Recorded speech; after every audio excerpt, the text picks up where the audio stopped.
We went to the rap party that this was it for the Andy Griffith Show. Ron Howard may have been the red-headed darling of the Andy Griffith Show, but life behind Mayberry's white picket fences wasn't always so picture-perfect. While viewers saw a tight-knit small-town family on screen, the real dynamics were far more complicated. Sure, Howard shared laughs with Andy Griffith and Don Knotts, but there was one cast member he quietly loathed. And he wasn't alone. That same person also sparked the one feud even Andy Griffith couldn't forgive. The tension was real. The resentment ran deep, and for decades, it was kept tightly under wraps until now. This is the castmate who drove a wedge behind Mayberry's curtain. The Andy Griffith Show. The Andy Griffith Show may be remembered as one of television's most wholesome and nostalgic sitcoms, but behind the sweet southern charm of Mayberry lay a world far more complex. Premiering on CBS on October 3, 1960, and running until April 1, 1968, the show delivered 249 half-hour episodes over 8 seasons, 159 in black and white and 90 in color, and while it portrayed a simpler time, the making of the show wasn't always as peaceful as the town it brought to life. The show actually began as a backdoor pilot on the Danny Thomas Show, introducing Andy Griffith as Sheriff Andy Taylor, a widowed lawman raising his young son, Opie, played by a young Ron Howard, in the sleepy town of Mayberry, North Carolina. Though the setting was fictional, Griffith described its feel as distinctly nostalgic, more reminiscent of the 1930s than the 1960s when it was filmed. It was of a time gone by, Griffith later reflected, capturing the show's magic. The cast of characters quickly became beloved American icons. There was the overly eager but hilariously inept Deputy Barney Fay brought to life by Don Knotts, the kind and steady Aunt Bee portrayed by Frances Bavier, and, of course, the precocious yet grounded Opie. Together, they formed a heartwarming family unit that seemed to real-life connections, or so fans thought. Despite its warm comedic tone, the Andy Griffith Show wasn't immune to conflict. Tension simmered off camera, especially as egos clashed and personalities didn't always mesh. One feud in particular between Andy Griffith and a fellow cast member would remain hidden for decades, kept out of the spotlight while the cameras rolled, but not even Mayberry could keep secrets forever. Still, the show was a massive success. It never ranked lower than 7th in the Nielsen ratings, and in a rare feat, it ended its final season at number 1. Only I Love Lucy and Seinfeld share that honor. While Griffith never received an Emmy during the show's run, co-stars Knotts and Bavier claimed 6 between them. The legacy lived on with spin-offs like Gummer Pile USMC, a 1986 reunion movie, and the continuation series Mayberry RFD. And to this day, fans celebrate Mayberry at an annual festival in Griffith's hometown of Mount Airy, North Carolina. Still clinging to a town that never really existed and a show that was anything but simple behind the scenes. But while the myth of Mayberry continued to enchant audiences, one boy from that set was quietly preparing for a life beyond the front porch and fishing pole. Background on Ron Howard. Ron Howard may be best known today as an acclaimed Hollywood director, but long before he stood behind the camera, he was America's favorite red-headed boy and one of TV's most beloved sitcoms. Born on March 1, 1954 in Duncan, Oklahoma, Ronald William Howard was born into a showbiz family. His father, Rance Howard, was an actor, writer, and director who adopted the stage name Howard after being born Rance Beckenhalt. At the time of Ron's birth, Rance was serving a 3-year term in the U.S. Air Force. His mother, Jean Spiegel Howard, was an actress herself, making show business a family affair from the very beginning. Ron's heritage is a blend of German, English, Scottish, Irish, and Dutch roots. An American root that mirrored the wholesome character she would come to portray. He was educated partly on the sets of studios like Desilu, where he was tutored as a working child actor, and partly in California's Burbank schools, including John Burroughs High School. Though Hellider attended USC's prestigious School of Cinematic Arts, he didn't graduate. His calling was already pulling him elsewhere. By the age of 5, Ron Howard had already racked up an impressive resume.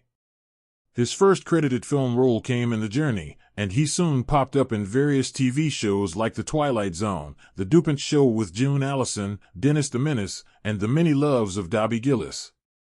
But his true breakout came in 1960 when he landed the role that would change everything. Opie Taylor on The Andy Griffith Show, credited then as Ronnie Howard, had played the young son of Sheriff Andy Taylor, Andy Griffith, for all 8 seasons of the series. Looking back on his first days on set, Howard once recalled being preoccupied with a toy turtle he had to pretend was real and dead. "I remember him looking at that little turtle and talking to me about how it was kind of funny to have to pretend that it was dead," he said. So, I recall just a very relaxed first impression. That balance of gentle guidance and subtle humor was exactly the kind of tone that defined the series. Even though it aired in the 1960s, The Andy Griffith Show deliberately leaned into a tone of old-fashioned Americana. It was timeless, nostalgic, and radiated the warmth of a simpler era. Alongside Don Knotts' unforgettable portrayal of Barney F., Frances Bavier's wise and nurturing Aunt B., and a colorful ensemble of Mayberry townsfolk, the show became a staple in American homes. Though it never won an Emmy for Outstanding Comedy Series, it was nominated 3 times and co-stars Knotts and Bavier won 6 acting Emmys between them. But Howard's career didn't stop when The Andy Griffith Show ended. In fact, it only picked up steam. In 1974, he found a second wave of fame playing Richie Cunningham on Happy Days. What began as a segment of Love American Style quickly spun off into a hit series. As the wholesome, clean-cut Richie, Howard played the perfect foil to Henry Winkler's leather-jacketed street-smart fans. On set, their chemistry was real both on screen and off, and the duo helped catapult the show into pop culture legend. Still, Howard had his sights set beyond acting. Even while filming Happy Days, he was already exploring life behind the lens. His directorial debut came with the 1977 film Grand Theft Auto, a low-budget action comedy co-written with his father. The opportunity was part of a clever deal with producer Roger Corman. Howard would star in Eat My Dust in exchange for the chance to direct his own film. It was a turning point. Throughout the late 70s and early 80s, Howard directed several TV movies for NBC, including the 1980 film Skyward, starring screen legend B. Davis. But his big break as a director came in 1982 with Night Shift, a wild comedy featuring Shelley Long, Michael Keaton, and Henry Winkler. It marked Howard's arrival as a new creative force behind the camera. From there, he was unstoppable. In 1984, he directed Splash, a romantic fantasy comedy starring Tom Hanks, Daryl Hannah, Eugene Levy, and John Candy. With a steady hand and a disarming smile, Sheriff Taylor brought peace to Mayberry without ever raising his voice. He was a widowed father, a wise lawman, and a steady moral compass for the town, balancing parenting, policing, and neighborly disputes with timeless grace. His charm defined the show's tone. Warm, grounded, and quietly heroic. Sharing that warm space on the show was Frances Bavier, cast as Aunt B., Andy Taylor's nonsense, kind-hearted aunt. Aunt B wasn't just a caretaker. She was the emotional center of the Taylor household. Her character provided comforting meals, gentle scoldings, and homespun wisdom.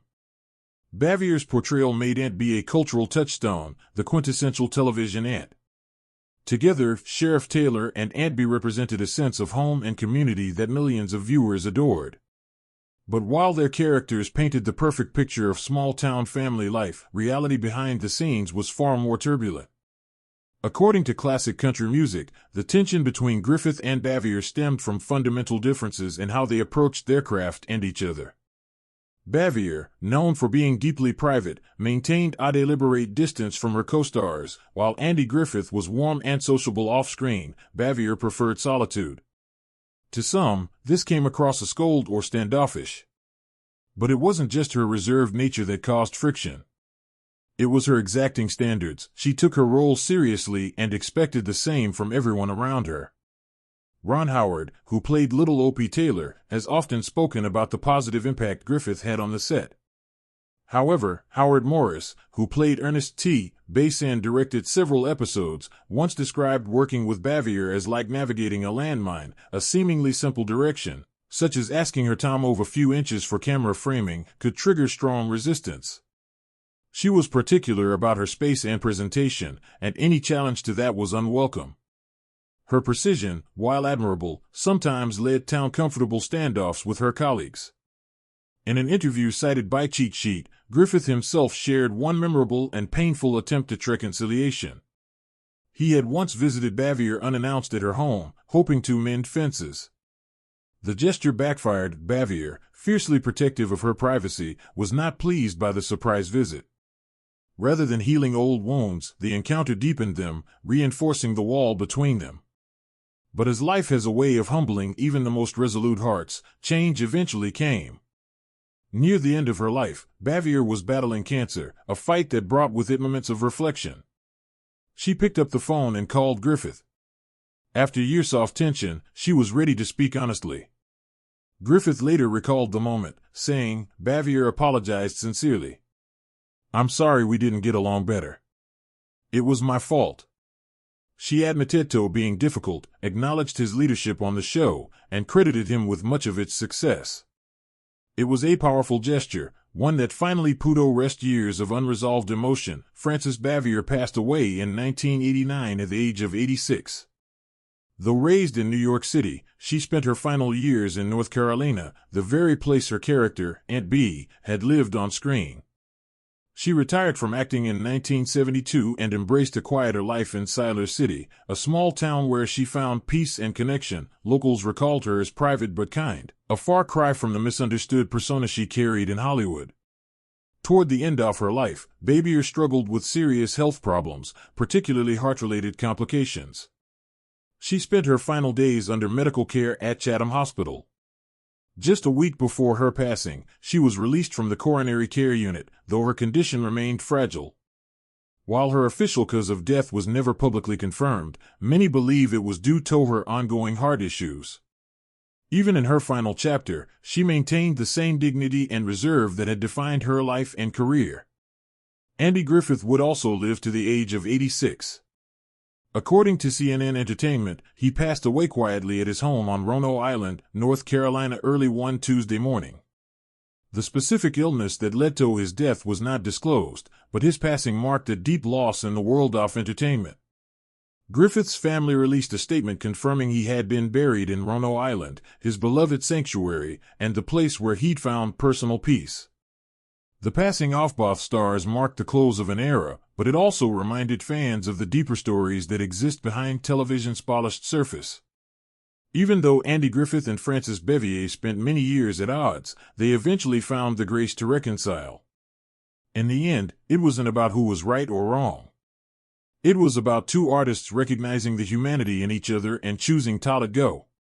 The legacy they left behind is one of talent, heart, and ultimately forgiveness. And while the Andy Griffith Show chapter closed in Ron Howard's early life, there was another story which was quietly unfolding. A match made in heaven. There's a kind of love that doesn't make headlines every day. It doesn't scream or demand the spotlight. It just endures quietly, steadily, decade after decade. That's the love story of Ron and Cheryl Howard. Hollywood has no shortage of whirlwind romances, public heartbreaks, or headline-grabbing flings. But in the middle of all that noise, Ron and Cheryl built something rare, something real. On June 7, 2025, they celebrated 50 years of marriage. Half a century of growing, dreaming, building, and still choosing each other every single day. Ron marked the golden anniversary with a photo of the two of them standing on the beach at sunset.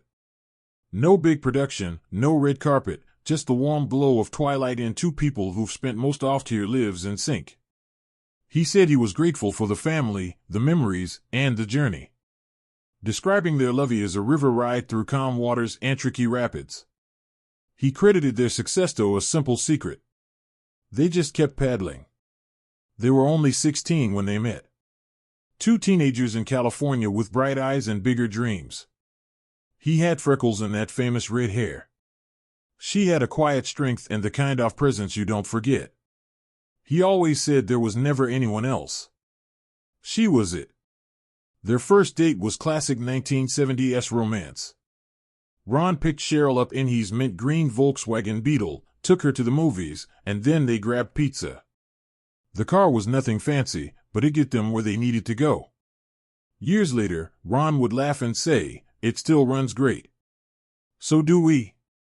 5 years after that date, They stood in Burbank, California, and said, "I do." It was June 1975. The guest list included friends, family, and a few Happy Days co-stars, including